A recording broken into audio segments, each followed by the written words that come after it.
Good morning, friends. Pastor Steve here again. Today, Romans chapter 6, verses 5 through 14. And today what we're going to talk about is that because we've been united with Christ, sin no longer reigns in our body, right? You've been set free by Jesus Christ and his blood. Look at the text that Paul has for us.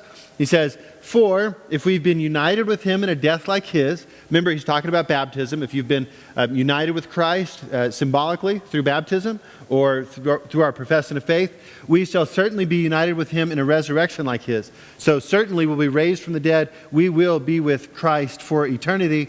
We know, verse 6, that our old self was crucified with him. Remember who you were before you were saved, was crucified with him in order that the body of sin might be brought to nothing. So your old self has died with Christ. So that, or for the purpose of, we would, make that personal if you read it, so that I would no longer be enslaved to sin. Christ died for you, you've died with him, united with him, so that I'd no longer be enslaved to sin. Verse 7, for one who has died has been set free from sin. Now, if we've died with Christ, we believe that we'll also be alive with him. We know that Christ, being raised from the dead, will never die again. Death no longer has dominion over him. For the death he died to sin once for all, but the life he lives to God. So you also must consider yourselves dead to sin and alive to God in Christ Jesus. Let not sin, therefore, reign in your mortal body to make you obey its passions. Do not present your members to sin as instruments of unrighteousness, but present yourselves to God as those who have been brought from death to life, and your members to God as instruments for righteousness. For sin will have no dominion over you, since you're not under law but under grace. So much in this passage, man. This will preach a few things I want you to get. If you've been united with Christ, point and question maybe together, what happens to our sin nature?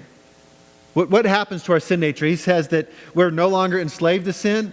We've died with Christ. We've been set free. What does that look like, that we've been set free from the enslavement of sin? Second thing, just check this out. He goes on. He says, you've been. This is the reality. I've been crucified with Christ. I'm no longer a slave to sin. Then verse 12, he says, let not sin, therefore, reign in your mortal body to obey its passions. And what I want you to think about, this is the second question, what does it mean for me to not let sin reign in my mortal body? Right? Reality, I've been crucified with Christ. I've been raised to walk in a new life. So I shouldn't let sin reign in my body. Third question, he says this. He says, do not present, verse 13, do not present your members to sin as instruments for unrighteousness. And what I think is just really great about that is we've been saved by grace alone as a free gift. We talked about this, and Paul just hammers the point. It's absolutely salvation by grace alone, through faith alone, in Christ alone. But I still have a choice with what I do with my life in so many ways. And so he says, don't present your life or your members, your body, as an instrument for sin. Right? Live like one who's been set free. What does it look like for you, for me, for us? To not present our members for unrighteousness, but to present our members to God as instruments of righteousness. Those are the questions for today.